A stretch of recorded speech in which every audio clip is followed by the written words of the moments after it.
Hello बच्चों, कैसे हैं आप सभी। आपका अपने YouTube channel Vipin sir education में बहुत बहुत स्वागत है। स्टूडेंट्स, जैसा कि आप बोर्ड पर देख रहे हैं, आज का हमारा टॉपिक है संधारित्र को, एक से अधिक संधारित्र को हम कैसे जोड़ेंगे। तो सबसे पहले जोड़ने का जो हमारा क्रम होगा वो श्रेणी क्रम होगा। आज इस टॉपिक के माध्यम से आप संधारित्र को श्रेणी क्रम में जोड़ना सीखेंगे कि किस प्रकार हम संधारित्र को श्रेणी क्रम में जोड़ते हैं और उनकी धारिता को हम किस प्रकार, तुल्य धारिता किस प्रकार हम ज्ञात करेंगे। बच्चों, हमारे पास तीन संधारित्र हैं जिन्हें हम श्रेणी क्रम में आज जोड़ते हैं।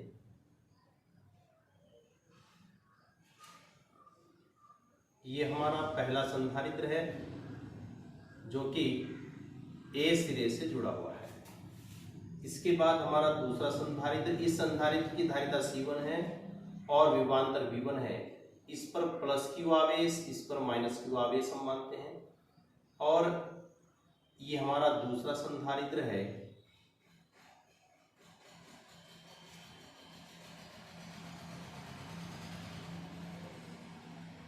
जिसका विभवांतर V2 है और आवेश प्लस Q और माइनस Q रहता है। तीसरा हमारा कैपेसिटर जो है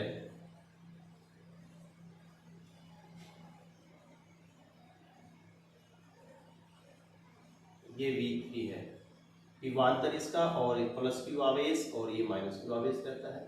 और इस B बिंदु को हम पृथ्वी से जोड़ देते हैं। ये हमारे तीन संधारित्र। बच्चों ने जोड़ने का क्रम क्या होगा, किस प्रकार जोड़ेंगे। हम करेंगे क्या, प्रथम संधारित्र की प्रथम प्लेट को बिंदु A से जोड़ते हैं और दूसरी प्लेट को दूसरे संधारित्र की प्रथम प्लेट से जोड़ते हैं। दूसरे संधारित्र की प्रथम प्लेट से हम जोड़ते हैं और यही क्रम हम लगातार चलाते हैं। इस क्रम में हमने तीन कैपेसिटर को बच्चों जोड़ा हुआ है और आप देख रहे हैं तीनों संधारित्र की प्लेटों के बीच का जो विभवांतर है वो अलग अलग है बच्चों। इसका V1 है, इसका V2 है, इसका V3 है। अलग अलग विभवांतर क्यों है बच्चों, क्योंकि प्रत्येक संधारित्र अलग अलग ही बिंदुओं के बीच जुड़ा हुआ है बच्चों। अलग अलग बिंदुओं के बीच जुड़ा है। जब अलग अलग बिंदुओं के बीच प्रत्येक संधारित्र जुड़ा है तो विभवांतर भी अलग अलग इसका होगा।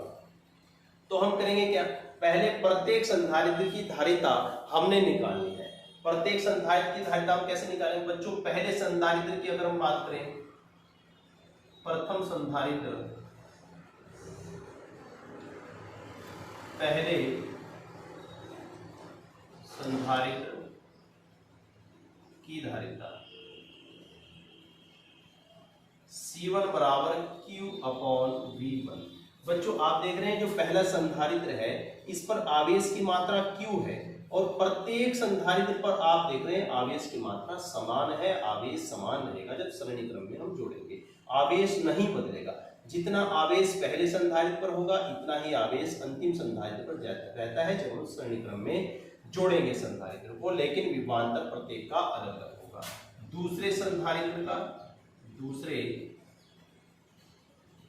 संधारित्र की धारिता C2 बराबर Q/V2 बच्चों हो जाती है।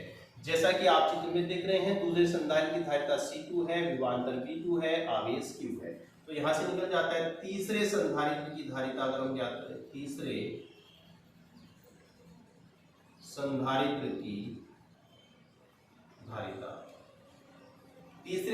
की धारिता बच्चों हो जाती है C3 = Q/V3 वैल्यू बच्चों ये आ जाती है। हमने ये प्रत्येक संधारित्र का बच्चों प्रत्येक संधारित्र हमने धारिता के लिए व्यंजक ज्ञात किया है और यहीं से बच्चों हम निकाल सकते हैं प्रत्येक संधारित्र का विभवांतर। यहां से हम निकाल सकते हैं ये कितना हो जाएगा, Q/C1 हो जाएगा। यहां से अगर हम निकाले विभवांतर तो क्या हो जाएगा बच्चों, V2 बराबर Q/C2 हो जाएगा। और यहां से अगर हम निकाले बच्चों तो ये V3 बराबर हो जाएगा Q/C3। बच्चों प्रत्येक संधारित्र का विभवांतर भी हमने निकाल दिया। अब हम बिंदु A और B के बीच, बिंदु A व B के बीच कुल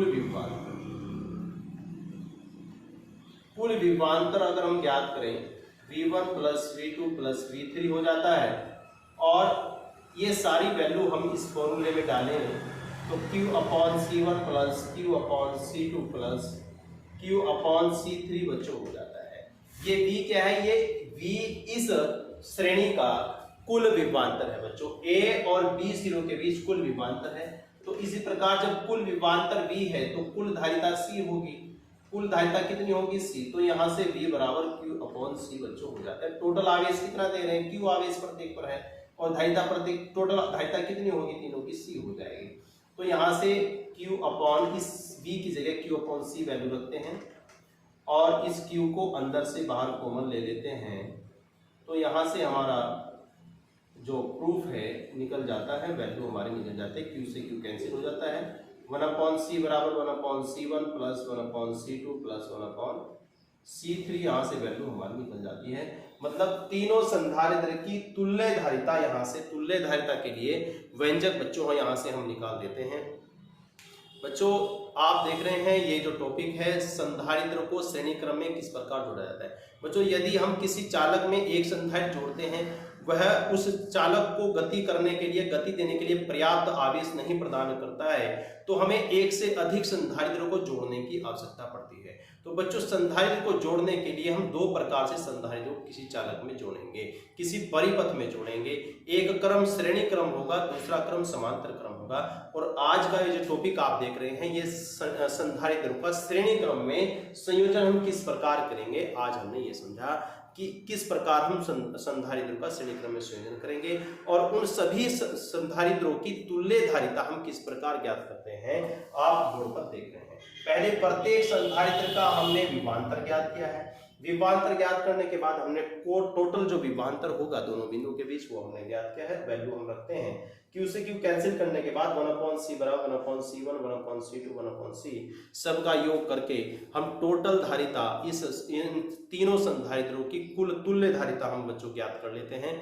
आज ये वीडियो, यदि ये वीडियो बच्चों आपको अच्छी लगी हो, ये टॉपिक आपकी समझ में आया हो, तो आप चैनल को सब्सक्राइब करें, वीडियो को लाइक करें और वीडियो को शेयर करें और कमेंट करके भी आप बताएं कि ये टॉपिक आपकी समझ में आया